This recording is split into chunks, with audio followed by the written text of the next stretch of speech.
So you add the footage to Premiere Pro and you can only hear audio from your left speaker or your right speaker. This is a problem that has a very simple solution, and this usually happens when you're editing podcasts or anything where the camera guy deliberately decides to record the audio with the left speaker and the other camera with the right. They do this so you can have clear audio from two speakers at the same time, but sometimes the settings are wrong and you get audio like this.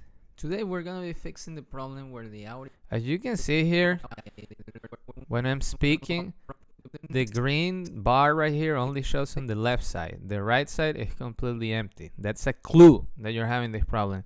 The second clue is obviously you hear only your left speaker making noise. And if you had headphones, you're gonna hear either the left side or the right side, depending on what's active. To solve it, all you have to do is find the clip on the left side over here. In this case, it's this one.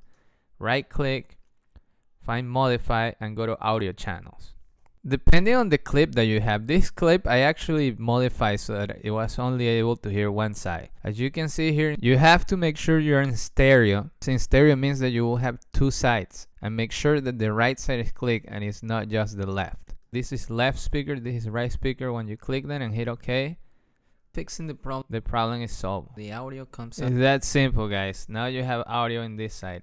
Make sure to always listen to your audio. If you hear it on one side and not the other, go to your audio channels and fix it. This is a really simple problem to solve, but I hear a lot of people asking how to solve it, so I decided to do a short video explaining how to do it. If you have any more questions or you would like to learn more about editing, feel free to subscribe. And if you have questions that you would like to ask me directly, feel free to sign up for my school account. I'll be making more tutorials and video explaining how to make a living as a video editor. If you have any requests, leave it in the comments. And if you like this video, please give it a like. Thanks for watching, and I'll see you in the next one.